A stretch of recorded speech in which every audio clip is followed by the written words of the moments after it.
Welcome to the 7 Habits for Setting and Achieving Godly Goals video training program. This is Dr. C once again, and today we're going to be covering Chapter 2, the Goal Setting Fundamentals. Now, if we truly believe, Genesis 1:1, that in the beginning God created the heavens and the earth, and if we believe that He hung the stars in the sky and He knows every hair on our head and every day we're going to live, then we should have no difficulty believing Matthew 19:26 that says, with God all things are possible. I think that's such an important fundamental, and I think, if we look at Vince Lombardi, who started every season, whether he'd won or lost the previous year, with gentlemen, this is a football. You see, in football, the fundamentals are blocking and tackling. And in godly goal setting and achieving, the fundamentals are just as important.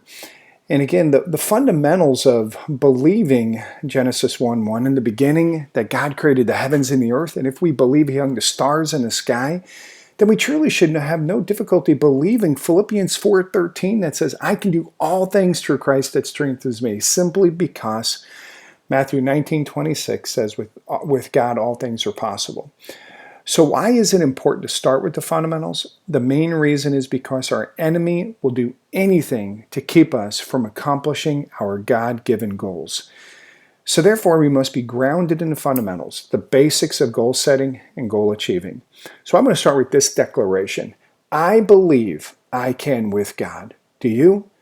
Do you believe you can with God? If so, go ahead and sign your name right on the line.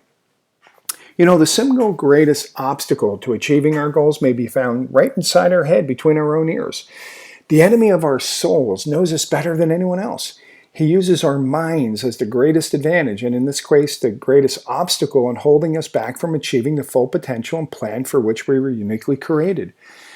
You see, here are a few tools that the enemy uses. I have 6 tools here that the enemy uses, all with the letter D. Number 1, distractions. One of his greatest tools. And it's now an art form because of the 24/7 access that we have through our smartphones. Number 2, doubts. Negative self-talk is our most common language. Number 3, denial. Denying the importance for the urgency has won many victories. Deception. The adversary is the father of lies and deception. Delay. It's not that important. It can wait till later. Devaluation, perhaps the most important and powerful tool of all in his toolbox. He gets you to believe that you have no value, and therefore you are not worth achieving goals anyway. He uses each of these tools to perfection in getting our mind off our God-given vision, mission, and purpose to accomplish these tactics. So let's look at the following illustration.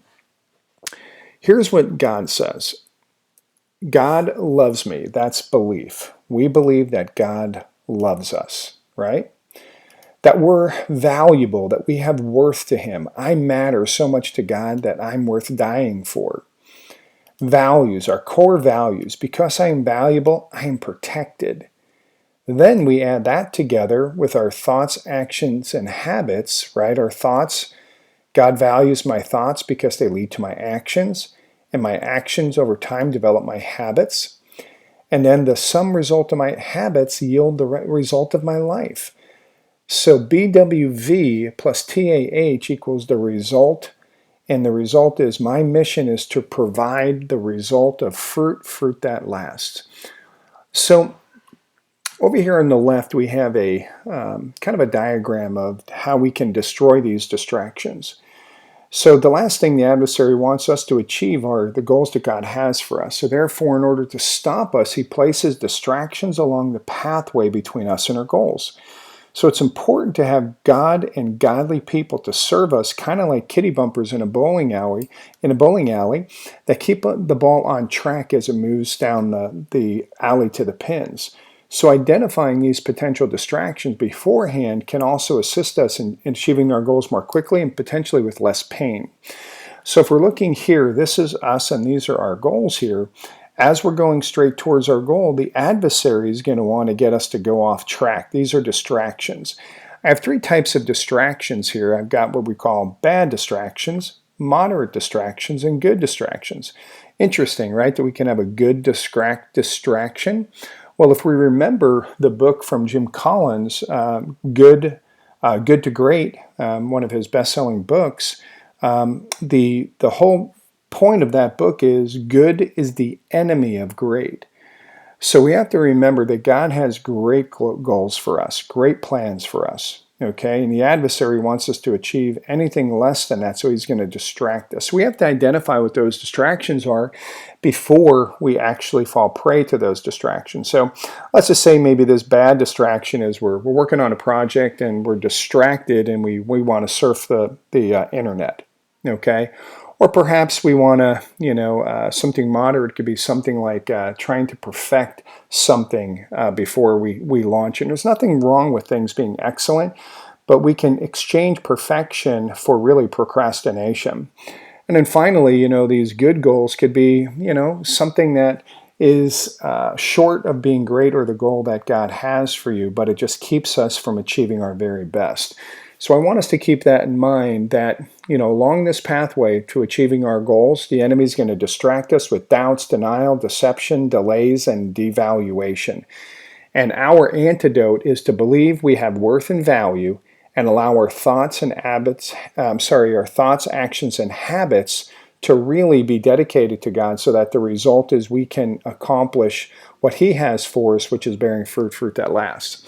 So here's another way that I kind of attack my day. It's a 30,000 foot approach to how I achieve some of my goals.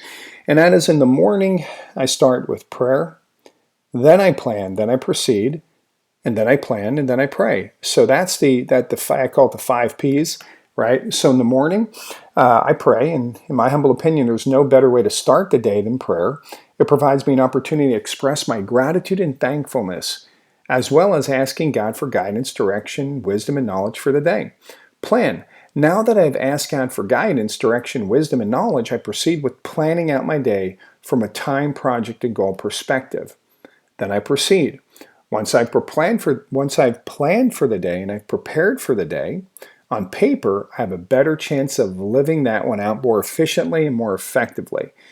Then I plan for tomorrow's victories today. Taking 5 or 10 minutes is all it takes to plan out an effective plan for tomorrow. And then I pray.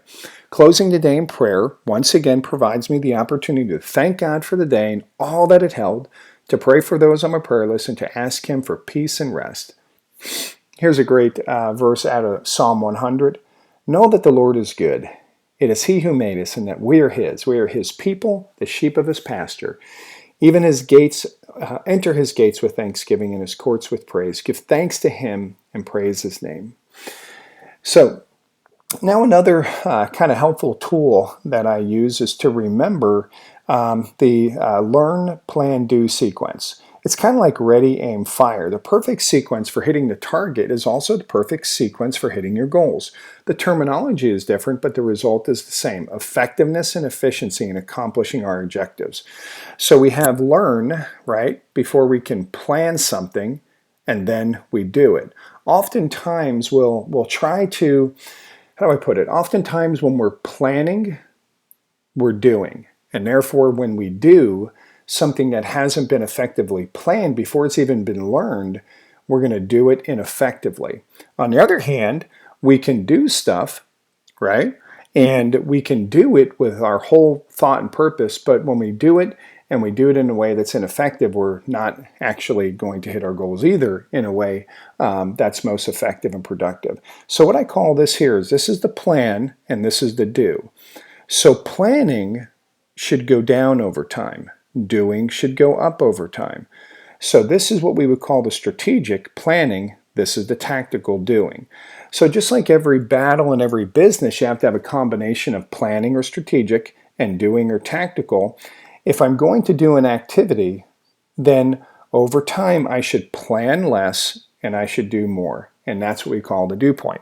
Now, one of the things we have to take in consideration is something my wife always says. We have to remember that we're all a work in progress and that we're not perfect. The key is to keep reminding ourselves of our declarations and that in the slow, steady progress, He is teaching us to lean on His strength and His unlimited power. Love that quote. Again, ready equals learn, aim equals plan, and fire equals do. So again, in the learning phase, and this is one that comes very, very naturally for me because I am a learner. If anybody has gone to strengthfinders.com and kind of looked at their strengths, I would suggest you do so. So learning is really easy for me. So the purpose of the learning phase is to obtain enough information about what it is that we're going to do so we can do it efficiently and effectively.